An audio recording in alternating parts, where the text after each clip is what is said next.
آج کی اس ویڈیو میں ہم ذکر کرتے ہیں فلسفی اور اس کی مختلف شاخوں کا۔ فلسفی دو لفظوں کا مجموعہ ہے، یعنی فلا یا فلو اور صوفی۔ فلا یا فلو اس کا مطلب ہے لو، پیار، محبت، اور صوفی کا مطلب ہوتا ہے حکمت، دانشمندی۔ اور اس لحاظ سے فلسفی کو کہتے ہیں دا لو آف وزڈم، اور فلاسفر کو دا لور آف وزڈم، یعنی حکمت اور دانشمندی سے محبت کرنے والا، پیار کرنے والا۔ فلسفی میں مختلف بنیادی سوالات کے ذریعے سے، جیسے کیوں، کیسے، کب وغیرہ سے شروع ہونے والے سوالات سے چیزوں کی حقیقت تک پہنچنے کی کوشش کی جاتی ہے۔ سقراط ایک طریقہ کار اپنایا کرتا تھا جسے بعد کے لوگوں نے سقراطک میتھڈ کا نام دیا۔ وہ لوگوں سے ان کے اعمال، ان کی ایمانیات اور ان کے دینی ملی نظریات پر سوالات اٹھایا کرتا تھا، اور وہ اسی طرح کے بنیادی طریقہ کار سے کیوں، کیسے، کب وغیرہ کا سہارا لیتے ہوئے لوگوں پر سوالات اٹھایا کرتا تھا، ان کے مختلف نظریات کی حقیقت تک پہنچنے کی کوشش کیا کرتا تھا۔ جب وہ اس طرح کے سوالات کیا کرتا تھا تو لوگوں پر بڑی سخت ناگواری گزرتی تھی، کیونکہ لوگوں کے سامنے کھل کر حقیقت نظر آ رہی ہوتی تھی۔ ان کے جو جھوٹے عقائد اور نظریات تھے وہ کھل کر ان کے سامنے ہی حقیقت ان پر واضح ہو رہی تھی۔ تو سقراط کے اس طریقہ کار کو سقراطک میتھڈ بھی کہتے ہیں۔ جیسے عام سمجھنے کے لیے یوں بھی ہے کہ بچہ جیسے سوالات کرتا ہے کسی چیز کو جاننے کے لیے، بس اسی طرح سے ہی فلسفی میں، فلسفہ میں کسی حقیقت کی تہہ تک، ماہیت تک پہنچنے کے لیے سوالات کیے جاتے ہیں۔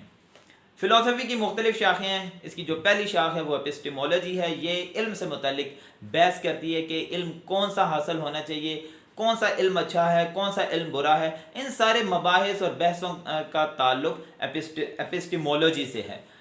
اس کے بعد دوسرے نمبر پر جو شاخ ہے وہ میٹا فزکس۔ میٹا فزکس کو اردو میں مابعد طبیعیات بھی کہتے ہیں۔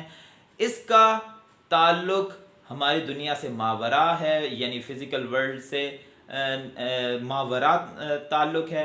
ان چیزوں کو ذکر کرتی، میٹا فزکس ان چیزوں کا ذکر کرتی ہے جس کا تعلق فزیکل تھنگ سے نہیں ہے، نان فزیکل تھنگ سے ہے۔ جیسے زندگی کا جوہر کیا ہے، زندگی کی حقیقت کیا ہے، وجود کیا ہے، ان سارے سوالات کا جواب میٹا فزکس میں ڈھونڈا جاتا ہے۔ اس کی آگے مختلف سب برانچز ہیں۔ پہلے نمبر پہ آتی ہے کاسمالوجی۔ کاسمالوجی میں اس قسم کے سوالات اٹھائے جاتے ہیں، کیا یہ دنیا اور کائنات ایک ہی ہے، یا اس سے ہٹ کر اور بھی دنیا اور کائنات موجود ہیں؟ اگر اس سے ہٹ کر اور بھی دنیا اور کائنات موجود ہیں تو ان کا آپس میں کیا تعلق ہے؟ اس کے بعد ہے اونٹولوجی۔ اونٹولوجی میں کسی چیز کی حقیقت تک پہنچنے کی کوشش کی جاتی ہے کہ حقیقت کیا ہے، حقیقت کی فطرت کیا ہے، حقیقت کا معیار کیا ہے، اور اصل میں حقیقت ہے کیا، انسانی زندگی کی کیا حقیقت ہے، کیا حقیقت، انسانی زندگی کی حقیقت ایک ہی ہے یا ایک سے زیادہ ہو سکتی ہیں۔ اس کے بعد ہے ایک اور سب برانچ میٹا فزکس کی جس کو کہا جاتا ہے ایسکاٹالوجی۔ ایسکاٹالوجی میں یہ ذکر کیا جاتا ہے کہ یہ زندگی اور یہ دنیا یہ کیسے ختم ہوگی، یہ زندگی کیسے ختم ہوتی ہے، یہ دنیا کیسے ختم ہوگی، اس سے پہلے اگر کوئی نشانیاں ہیں وہ نشانیاں کیا ہوں گی، مرنے کے بعد کیا ہوگا، کیا مرنے کے بعد بھی کوئی زندگی ہے یا نہیں۔ ان سارے سوالات کے جوابات ایسکاٹالوجی میں ڈھونڈے جاتے ہیں۔ اس کے بعد اگلی شاخ ہے، اگلی تیسرے نمبر پر ایک اور اہم فلسفی کی شاخ ہے ایکزیالوجی۔ ایکزیالوجی قدروں کے متعلق سوالات اٹھاتی ہے اور ان کا جوابات دیتی ہے۔ قدر یعنی ویلیوز، اور ویلیوز میں یہ دو سب برانچز قائم کرتی ہے۔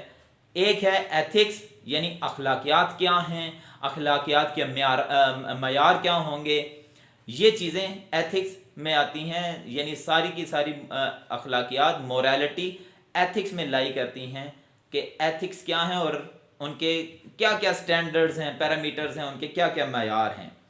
اس کے بعد اس کی دوسری سب برانچ ہے ایستھیٹکس۔ جیسے ایک فریز بھی استعمال کیا جاتا ہے ایستھیٹک سینس۔ ایستھیٹک سینس حصے جمالیات، خوبصورت چیزوں کو دیکھنے کی حس. تو ایستھیٹکس میں ان سوالوں کا جواب ڈھونڈا جاتا ہے کہ خوبصورتی کیا ہے، خوبصورتی کی کیا حقیقت ہے، اگر کوئی چیز خوبصورت ہے تو وہ کن معیار پر اور کن بنیادوں پر خوبصورت ہے. تو یہ آج کی ویڈیو تھی فلسفی اور اس کی مختلف شاخوں کے اوپر. امید ہے آپ نے استفادہ کیا ہوگا. بہت شکریہ.